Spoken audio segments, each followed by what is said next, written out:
Linux is everywhere, and we need people who can support it. For example, if you have an Android phone, this happens to be an Android phone, probably no way you can tell. That's a Linux operating system.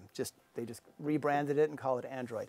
Linux is in your automobiles, it's in the cloud. If you're a cybersecurity worker, you need to have it.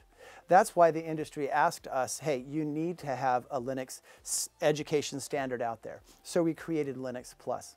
As far as choices are concerned, there's Red Hat Linux, there's LPI Linux as far as education programs.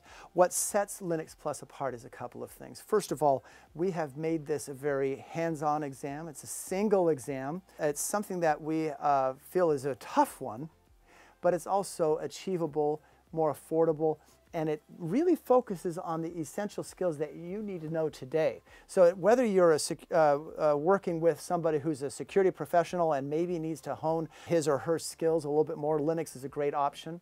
Another thing that's important to understand about Linux Plus is that it focuses on understanding in an IoT kind of world. Whether you're a developer or an administrator of IoT, what are the important skills that a Linux person needs to have? Also from a cybersecurity and a cloud perspective. Companies that use Linux Plus and organizations that use Linux Plus include, there's so many, let's see, University of Cambridge, for example, in the UK. We see Dell using it. We see a lot of finance and financial organizations using Linux Plus because they see that it fits their needs as they move to the cloud and elsewhere.